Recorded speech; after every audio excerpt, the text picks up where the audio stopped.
I mean, this is gonna be a question you're gonna get from a lot of teams, so almost like a preparation for you is, what is a player or two in the NHL that you think your game compares to, whether either identically or stylistically.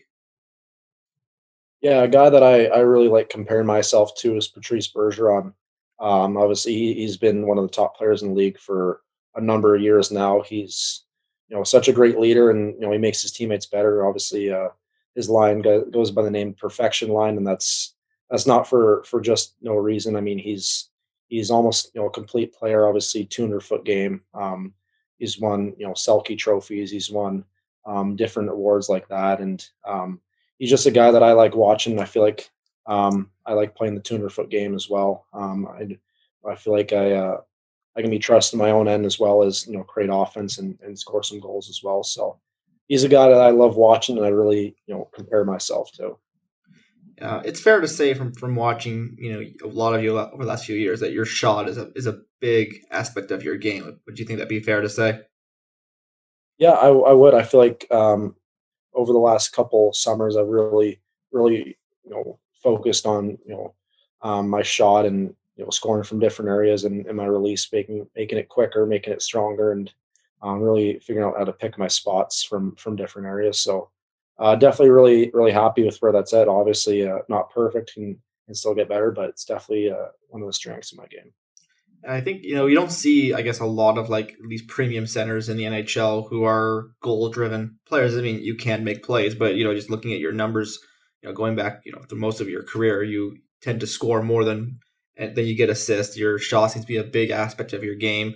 It seems like I guess the one guy that kind of comes to mind, not like as a similar comp for you, would be like kind of like a guy, basically like you see like guys like Matthews doing that right now in the National Hockey League. That they tend to be like goal driven centers. Like I know it may not be the way you describe yourself, more of a Bergeron type, but I guess like how do you see any aspect of your games in the way a guy like Matthews plays? You see some distinct differences. Yeah, no, I definitely see some similarities with the way I play. I love watching him play. Obviously, living where I do in Burlington, I get to see every Toronto Maple Leaf game. So I got to watch him, a ton last year and the years before that. And I love watching him. Obviously, he's a special player, and his release is, in my opinion, the best in the league. The way he can shoot the puck from any spot is something I really like to watch and um, like to try to emulate into my game and try to add that to my repertoire.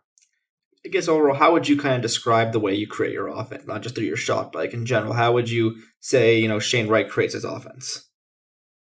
Yeah, I think I'm a pretty smart player. I think I understand the game well. I think I can make good reads off the defenders and off my teammates as well. I think I'm competitive as well. I can win battles. I can go into corners and take out those big D and use my body to win those puck battles and create space for my teammates and just make smart plays. I always try to make those smart plays, not try to force everything. Make those simple smart plays and just try to create as much as possible. And that's kind of one of the things I wanted to follow up with you on is the way you battle and the things you might do through contact, because I think the highlights will show like your shot. Like say we go watch the U18 Worlds, as you for sure recall, you scored a lot of goals from range, from the circles. But do you think you're an exterior driven player, generating offense from the perimeter, or do you think you're more of an interior guy in terms of where your offense comes from? I think right now maybe a little bit of both. Obviously, like you said, I scored quite a few from the perimeter U18s, and I think it's an area I can improve on. I can get to the dirty areas a little more, those spaces in front of the net, and score more of those interior goals like you were talking about. That's definitely an area of my game that I'm looking to improve on, and I think that's a place I can really take my game to the next level. Okay, it wasn't meant as a criticism. Actually, I think Oh, actually, if you, fine. yeah, when I've seen like teams like show me like where your heat charts are, like where your chances come from. It seems like a good chunk of them still come from around the net. And I was just kind of curious from your perspective how you kind of you see your game, like in terms of how you play. Oh, that's fine. I was honestly wasn't taking it as criticism. I was just that's kind of something that I've been thinking about and trying to focus on a little here in camp. just get into those I guess dirty areas more and those high scoring areas. Right in the slot, right in the crease there, and learning how to find space and fish out pucks and and make plays from those tight areas is something that is super valuable and obviously is how a lot of the goals are scored at the next level as well. Yep, no, for sure. Shane, to this point in your hockey career, you obviously had a lot of success. Being an exceptional status player in the Ontario League, the huge year you had in your first Ontario season as a 15-year-old. You go to Canada's U20 camp at 16. Same thing to the U18s as underage, where you played very well. It seems like things seem to go very well for you very often. So I think something I think maybe some of our listeners want to know, or when have been some times, whether in hockey or off the ice, that maybe you've faced some adversity, things maybe didn't go your way, and what was the way you responded to that? Yeah, well, one that really jumps out to me, obviously, is U20 camp in December there.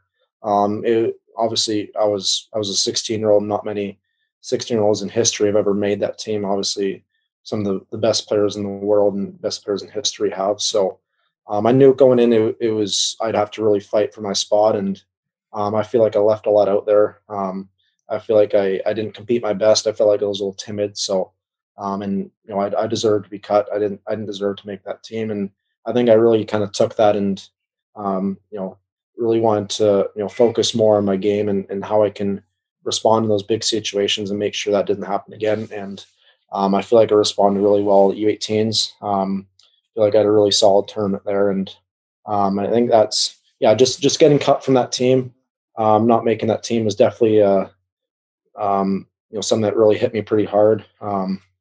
And it's something that has definitely fueled me in the future as well.